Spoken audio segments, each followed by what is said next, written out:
a WikiVidi documentaries production. Don't forget to like and subscribe. Enjoy. Lawrence Bittaker and Roy Norris. Lawrence Sigmund Bittaker and Roy Lewis Norris, also known as the Toolbox Killers, are American serial killers and rapists who kidnapped, raped, tortured, and killed 5 teenage girls in Southern California over a period of 5 months in 1979. Described by FBI Special Agent John E. Douglas as the most disturbing individual for whom he has ever created a criminal profile, Bittaker was sentenced to death for 5 murders on March 24, 1981, and is currently on death row at San Quentin State Prison. Norris accepted a plea bargain whereby he agreed to testify against Bittaker, and was sentenced to life imprisonment on May 7, 1980, with possibility of parole after serving 30 years. He is currently incarcerated at Richard J. Donovan Correctional Facility. Bittaker and Norris became known as the Toolbox Killers due to the fact the majority of instruments used to torture and murder their victims, such as pliers, ice picks, and sledgehammers, were items normally stored inside a household toolbox. Lawrence Bittaker. Lawrence Sigmund Bittaker was born in Pittsburgh, Pennsylvania, on September 27, 1940, as the unwanted child of a couple who had chosen to not have children. Bittaker was placed in an orphanage by his natural mother and was adopted by Mr. and Mrs. George Bittaker as an infant. Bittaker's adoptive father worked in the aviation industry, which required the family to frequently move around the United States throughout his childhood. Bittaker was first arrested for shoplifting at the age of 12 and obtained a minor criminal record over the next 4 years after further arrests for the same offense, in addition to petty theft, which brought him to the attention of juvenile authorities. Bittaker would later claim these numerous theft-related offenses committed throughout his adolescence had been attempts to compensate for the lack of love he received from his parents. Although reported to have an IQ of 138, Bittaker considered school to be a tedious experience and dropped out of high school in 1957. By this stage in his adolescence, he and his adoptive parents were living in California. Within a year of dropping out, he had been arrested for car theft, a hit-and-run, and evading arrest. For these offenses he was imprisoned at the California Youth Authority, where he remained until he was 18 years old. Upon release, Bittaker discovered his adoptive parents had disowned him and had relocated to another state. He would never see his adoptive parents again. Roy Norris. Roy Lewis Norris was born in Greeley, Colorado, on February 5, 1948. Norris was conceived out of wedlock. His parents had married to avoid the social stigma surrounding illegitimate birth at the time. Norris' extended family lived within a short distance of his parents' home due to his grandfather's real estate investments. His father worked in a scrapyard and his mother was a drug-addicted housewife. He occasionally lived with his parents throughout his childhood and adolescence, but was repeatedly placed in the care of foster families throughout the state of Colorado. Norris' childhood recollections are interspersed with memories of wrongful accusations while living with his biological parents, and being neglected by many of the foster families he lived with, frequently being denied sufficient food or clothing. He also claims he was sexually abused when in the care of a Hispanic family and later went on to state that this is where his prejudice towards Hispanics originates from. While living with his birth parents at the age of 16, Norris visited the home of a female relative who was in her early 20s and began speaking to her in a sexually suggestive manner. She ordered him to leave her house and informed Norris' father, who threatened to subject him to a beating. Norris subsequently stole his father's car and drove into the Rocky Mountains, where he attempted to commit suicide by injecting pure air into an artery in his arm. He was later apprehended as a runaway and returned to live with his parents. Upon his return home, Norris' parents informed him that he and his younger sister were unwanted children and that they intended to divorce when both reached adolescence. A year later Norris dropped out of school and joined the United States Navy. He was stationed in San Diego in 1965 and was deployed to Vietnam in 1969, although he did not see active combat during his 4-month tour of duty. While stationed in Vietnam, he experimented with heroin and marijuana, becoming a regular user of the latter. He was honorably discharged from the Navy after one tour of duty. Bittaker. Within days of his parole from the California Youth Authority, Bittaker was arrested for transporting a stolen vehicle across state lines.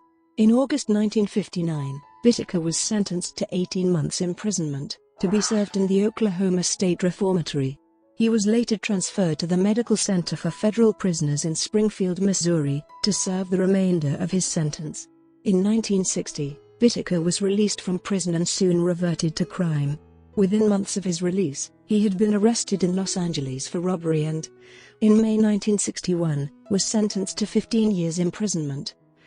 While incarcerated for this robbery, he was diagnosed by a psychiatrist as being highly manipulative. The psychiatrist also described Bittaker as having considerable concealed hostility. Bittaker was released on parole in 1963 after completing 2 years of his sentence. In October 1964, he was again imprisoned for parole violation.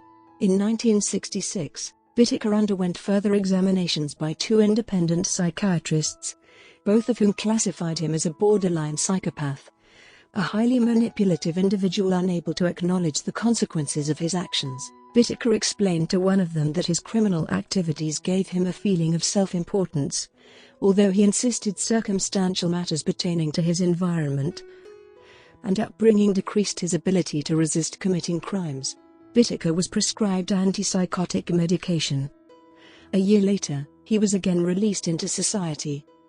A month after his parole in July 1967, Bittaker was again arrested and convicted of theft and of leaving the scene of an accident. He was sentenced to 5 years, but was released in April 1970. In March 1971, Bittaker was again arrested for burglary. Due to repeated parole violations, he was sentenced to 6 months to 15 years imprisonment in October 1971. 3 years later, Bittaker was again released from prison. In 1974, Bittaker was arrested for assault with attempt to commit murder, after he stabbed a young supermarket employee who had accused him of stealing. The supermarket employee had observed Bittaker stealing a steak and had followed Bittaker outside and into the store's parking lot, where he calmly asked Bittaker whether he had forgotten to pay. Bittaker responded by stabbing his pursuer in the chest, narrowly missing his heart. He attempted to flee, but was quickly restrained by 2 other supermarket employees. The employee, Gary Louie, survived the stabbing, and Bittaker was convicted of the lesser charge of assault with a deadly weapon and sent to California Men's Colony in San Luis Obispo. Norris. In November 1969, Roy Norris was arrested for his first known sexual offenses. He was charged with both rape and assault with attempt to commit rape. In the latter incident, he had attempted to force his way into the car of a lone woman. 3 months later, in February 1970, Norris attempted to deceive a lone woman into allowing him to enter her home. When the woman refused, he attempted to break into her house. The woman phoned the police, who arrested Norris before he had the opportunity to cause the woman any harm.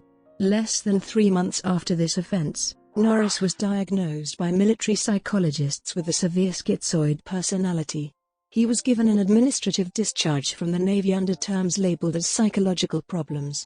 In May 1970, Norris, on bail for his latest offense, attacked a female student whom he had been stalking on the grounds of the San Diego State University campus. Norris repeatedly struck her on the back of the head with a rock until she slumped to her knees before he repeatedly beat her head against the sidewalk as he knelt upon her lower back. Shortly thereafter, Norris was charged with assault with a deadly weapon. He was committed to a total of 5 years imprisonment at the Atascadero State Hospital, where he was classified as a mentally disordered sex offender. Norris was released from the Atascadero State Hospital in 1975, with 5 years probation, having been declared by doctors as an individual who was of no further danger to others. Just 3 months after his release, Norris approached a 27-year-old woman walking home from a restaurant in Redondo Beach and offered her a ride on his motorcycle. When she declined, Norris parked his motorcycle and grabbed the woman's scarf, twisting it around her neck, before informing her he intended to rape her and dragging her into nearby bushes. Fearing for her life, the woman did not resist the rape. Although the rape was reported to police, they were initially unable to find the perpetrator. However, 1 month later, the victim observed Norris' motorcycle and noted the license number, which she immediately gave to police. Norris was arrested for the rape. 1 year later, he was tried and convicted for this offense and sent to the California Men's Colony in San Luis Obispo. While incarcerated at the California Men's Colony, Norris met and befriended Lawrence Bittaker. Acquaintance. Bittaker and Norris initially became loosely acquainted in 1977, 1 year after Norris arrived at San Luis Obispo. Bittaker's initial impression of Norris upon his arrival at the California Men's Colony was that he was a savvy individual, who largely associated with hardened criminals from motorcycle gangs, in addition to dealing in contraband drugs. The pair gradually became more closely acquainted, and only began talking in friendly terms when Norris taught Bittaker how to construct jewelry. According to Norris, Bittaker saved him from being attacked by fellow inmates on at least 2 occasions. By 1978, the pair had become close acquaintances. Discovering they shared a common interest in sexual violence and misogyny, with Norris also divulging to Bittaker the biggest stimulation for him was of seeing frightened young women, adding this was the primary reason he had amassed a lengthy record for sexual offenses. Bittaker, who is not known to have committed any sexual offenses prior to his meeting Norris, himself divulged to Norris that if he ever raped a woman, he would kill her so as not to leave a witness to the crime. When alone, the pair regularly discussed plans to assault and murder teenage girls once they were freed. This shared fantasy evolved into an elaborate plan to murder 1 girl of each teenage year from 13 through 19. The pair vowed to become reacquainted once they were released. Bittaker was released from the California Men's Colony on October 15, 1978. He returned to Los Angeles and found work as a skilled machinist. This work earned Bittaker close to $1,000 a week, and despite classifying himself as a loner, he became friendly with several people in his neighborhood, earning a reputation as a generous and helpful individual who occasionally donated money to the Salvation Army. On one occasion, he is known to have purchased large quantities of fast food and wine which he then handed to homeless individuals in downtown Los Angeles. Bittaker was particularly popular amongst the local teenagers, and later admitted the primary reason he always had beer and marijuana in his Burbank motel was that his residence would remain a popular place for teenagers to socialize. 3 months after Bittaker was released from the California Men's Colony, on January 15, 1979, Norris was released from prison and moved into his mother's home in Redondo Beach. He soon found employment as an electrician in Compton. Shortly thereafter, he received a letter from Bittaker.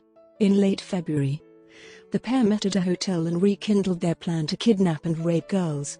In order for the pair to be able to successfully abduct teenage girls, Bittaker decided they would need a van as opposed to a car. With financial assistance from Norris, Bittaker purchased a silver 1977 GMC cargo van in February 1979. The vehicle was windowless on the sides and had a large passenger side sliding door.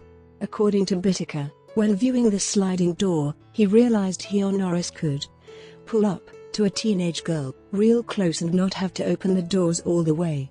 Bittaker and Norris would nickname this van Murder Mac. Murders. From February to June 1979, Bittaker and Norris picked up over 20 female hitchhikers. The pair did not assault these girls in any manner. These practice runs were merely a way for them to develop ruses to lure girls into the van voluntarily and of discovering secluded locations. In late April, the pair discovered a secluded fire road located in the San Gabriel Mountains. Bittaker broke the locked gate to this fire road with a crowbar and replaced the lock with one he owned. Lucinda Lynn Schaefer. Bittaker and Norris killed their first victim, 16-year-old Lucinda Lynn Schaefer, on June 24, 1979. Schaefer was last seen leaving a Presbyterian church meeting in Redondo Beach. In his written accounts of the events of this day, Bittaker stated he and Norris first finished constructing the bed the pair had installed in the rear of the van, beneath which they placed tools, clothes, and a cooler filled with beer and soft drinks. At approximately 11 a.m. the pair drove to the beach area, drinking beer, smoking grass and flirting with girls. We had no set routine. At approximately 7:46 p.m., Norris spotted Schaefer walking down a side street and remarked to Bittaker, there's a cute little blonde." After unsuccessfully attempting to entice Schaefer into their van with alternative offers of marijuana and a lift home, Bittaker and Norris drove further ahead and parked alongside a driveway. Norris then exited the vehicle, opened the passenger side sliding door, and leaned into the van, with his head and shoulders obscured from view behind the door. When Lucinda Schaefer passed the van, Norris exchanged a few words with her before dragging her into the van and closing the door. Using a ruse they would repeat in most of their subsequent murders, Bittaker turned the radio to full volume as Norris bound the victim's arms and legs and gagged her with duct tape as Bittaker drove Schaefer to the fire road in the San Gabriel Mountains where, in April, the pair had previously switched the locks. Despite initially screaming when she was abducted, Lucinda Schaefer quickly regained her composure. In his written account of the night that followed, Bittaker wrote that Lucinda Schaefer displayed a magnificent state of self-control and composed acceptance of the conditions of which she had no control. She shed no tears, offered no resistance and expressed no great concern for her safety. I guess she knew what was coming. At the fire road, Norris first raped Schaefer after instructing Bittaker to go take a walk and return in 1 hour. Upon returning to the van, Bittaker similarly raped the girl in Norris' absence. Upon the second occasion in which she was raped by Norris in Bittaker's absence, Schaefer asked him whether they intended to kill her, to which Norris replied, "Number." In response, Schaefer requested to be allowed time to pray before she was killed if that was Bittaker and Norris' intention. In their subsequent accounts of the actual murder, Bittaker and Norris have given differing accounts as to who argued over whether they should kill her other than release her. Each stated the other argued that they should kill her. In any event, Schaefer pleaded for only a second to pray before Norris attempted to manually strangle her. After approximately 45 seconds, he became disturbed at the look in her eyes and ran to the front of the van, vomiting. Bittaker then manually strangled Schaefer until she collapsed to the ground and began convulsing. He then twisted a wire coat hanger around her neck with vice grip pliers until Schaefer's convulsions ceased. Lucinda Schaefer was denied her requests to pray before Bittaker and Norris killed her. Lucinda Schaefer's body was wrapped in a plastic shower curtain and thrown over a steep canyon Bittaker had selected. According to Norris, after Bittaker had thrown Schaefer over the canyon, Bittaker assured him the animals would eat her up, so there wouldn't be any evidence left. Andrea Joy Hall. On July 8, 1979, 2 weeks after the murder of Lucinda Schaefer, Bittaker and Norris encountered 18-year-old Andrea Joy Hall hitchhiking along the Pacific Coast Highway. As the pair slowed the van to offer Hall a lift, another vehicle pulled over and offered Hall exactly that, which she accepted. Bittaker and Norris followed the vehicle from a distance until Hall exited the vehicle in Redondo Beach. On this occasion, Norris hid in the back of the van in order to dupe Hall into thinking Bittaker was alone. Inside the van, Bittaker offered Hall a soft drink from the cooler located in the rear of the van. Norris pounced on her when she went to retrieve it and, after a strenuous fight, managed to subdue Hall by twisting her arm behind her back, causing her to scream in pain. Norris then gagged Hall with adhesive tape and bound her wrists and ankles. Bittaker and Norris drove Hall to a location in the San Gabriel Mountains beyond where they had taken Lucinda Schaefer. At this location, she was raped twice by Bittaker and once by Norris. While Bittaker was raping Hall for the second time, Norris saw what he believed to be vehicle headlights approaching. Bittaker clasped his hand over Hall's mouth and dragged her into nearby bushes as Norris drove in an unsuccessful search of the vehicle thought he had seen. When he returned, the pair drove to a location farther in the San Gabriel Mountains. Bittaker forced Hall to walk uphill naked alongside the road and to then perform oral sex on him, before ordering Hall to pose for several Polaroid pictures. Bittaker and Norris drove Hall to a third location, where Bittaker again walked Hall up a nearby hill, this time as Norris drove to a nearby store to purchase alcohol. When Norris returned, Bittaker was alone and in possession of 2 further Polaroid pictures he had taken, both of which depicted Hall's face in expressions Norris later described as being of sheer terror, as she begged for her life to be spared. Bittaker informed Norris that he had told Hall he was going to kill her, and challenged her to give him as many reasons as she could come up with as to why she should be allowed to live, before thrusting an ice pick through her ear into her brain. He then turned her body over and thrust the ice pick into her other ear, stomping on it until the handle broke. Bittaker then strangled before throwing her body off a cliff. Brought to you by WikiVidi Documentaries. Would you like to